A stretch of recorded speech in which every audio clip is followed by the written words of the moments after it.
about his objectives for the speech.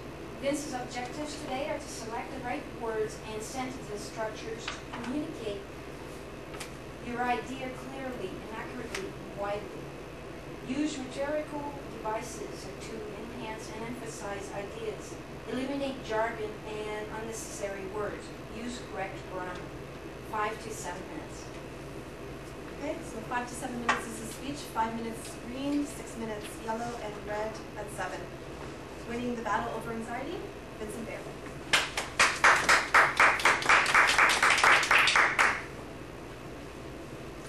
I was 17, she was 14, and we liked each other. We met at Aiken's Fruit Farm up on Grimsby Mountain. And ordinarily it was difficult for me to talk to girls, but out there in the open fall air, in the middle of nature, it was easy to talk the day away while we were picking grapes together. And so our affection for each other grew with each passing weekend until the day came when we decided to go on our first date. And so we decided to go to a movie at the old single-screen theater in downtown Grimsby. So I was nervous going in, and I was anticipating that I would just settle into the environment, but I didn't. And so I became more agitated as the evening wore on, and to the point where I couldn't even speak to my date. And so she tried to draw me out of my shell, but to no avail. And so I was frozen in my seat waiting for that movie to end. And at the end of that movie, that night, a relationship that was meant to blossom and be enjoyed was cut short. And such is an episode in the life of someone struggling with anxiety. So, Madam Toastmaster, fellow Toastmasters, and welcome guests, today we're going to talk about the symptoms and treatment for anxiety. It's an illness that is quite prevalent and quite debilitating for many people. And basically, nearly 15% of the people struggle with some kind of anxiety-based illness. And basically, anxiety is any kind of mental discomfort caused by fear, and has a wide variety of symptoms. See if you identify with any of these symptoms. If you do, it could mean that anxiety is having a part in your life. Pounding heart, heart palpitations, feeling faint or dizzy, having tingling or numb sensations, physical exhaustion, headaches, muscle aches, pains, twitching, breathlessness, nightmares, disturbing memories, sleep problems, repeated actions such as hand washing and checking things, speech impediments, self-consciousness, worry, and fear. So where does fear and anxiety come from? Fear and anxiety can come instantly, as in the case of someone who's been bitten by a dog. From that moment on, they lose all peace of mind when in the presence of dogs. Or anxiety could come over time. And I'm thinking of the movie, The Aviator. The person was Howard Hughes. In the opening scene, it shows how a young Howard Hughes being bathed by his mother, and his mother telling him all the things to watch out for in life, not knowing that she was instilling fear in her son's life.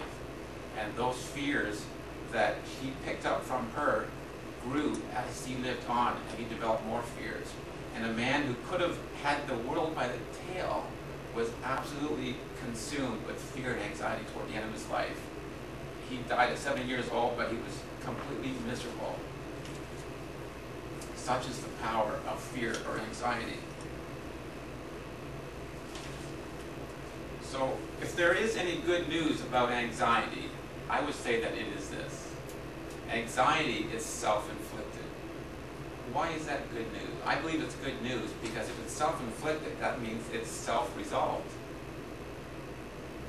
And so, but if it is self-resolved, how do you go about recovering from anxiety? I have a few suggestions here. We're going to go through 3 of them, and I believe they'll help someone struggling with anxiety. Number 1, realize that fear is the enemy. Many people believe that everyone has anxiety to a certain extent, and while it is a prominent part of people's lives, it doesn't mean that it has to be part of your life.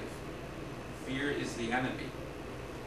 Not only did it steal a romantic relationship from me, but when I was 16 or 17, it stole a business opportunity from me as well.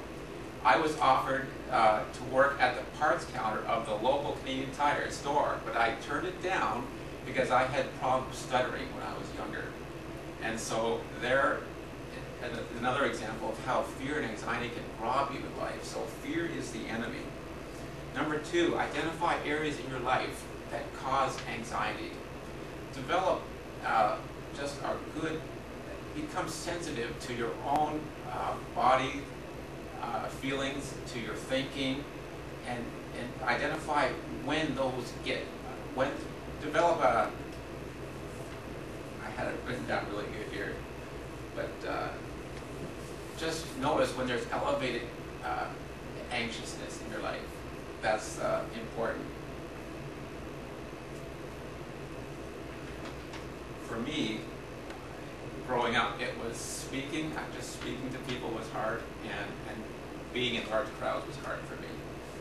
Number 3, realize that you have a choice. You can either choose, you can either live in fear or in peace. Much like a computer that has default settings. The default setting for most people when it comes to pain and problems is fear. And so I believe you need to somehow go in there and change that setting from fear to peace. And I've been doing that successfully for about 4 or 5 years now, and I can say I haven't had an anxious day like in about as long as that. So how do you go about changing that default setting from fear to peace? I like to use what I call the TSA method, and TSA is an acronym for thinking, speaking, and acting. So let's use an example. The person who's afraid of dogs. For thinking, they would have to use their imagination and think about them enjoying the presence of dogs, and just paint pictures in their minds. Our imagination, which often works against us, you can use it to work for you. Use your imagination. Paint a picture of you relaxed around a dog. Next, there's speaking. You can come up with what I call as power lines, positive confessions. And so, in addition to thinking, you speak words like, I enjoy dogs. Dogs are man's best friend. And so that's another way. And then finally, there's acting. You want to get yourself in the presence of dogs. No doubt your first encounter with a dog will be a dog that you know or a friend of yours. So it's not as intimidating. But you need to do those 3 things, because what you want to do is change the belief system in your heart from I can't enjoy dogs to I enjoy dogs. And you do that with your imagination, with your words, and with your actions. And you slowly believe the truth that you're just fine around dogs. Now, that works. TSA is great for isolated fears, but for those people that are really full of anxiety, I would suggest that they adopt some kind of religious faith, one that can really just transform them from the inside out. And so, whether you have just 1 or 2 fears, or you have lots of fears, I believe you can be completely free from fear and live in perfect peace, and enjoy perfect peace, and you can enjoy your life, and you can inspire others around you to live the same way.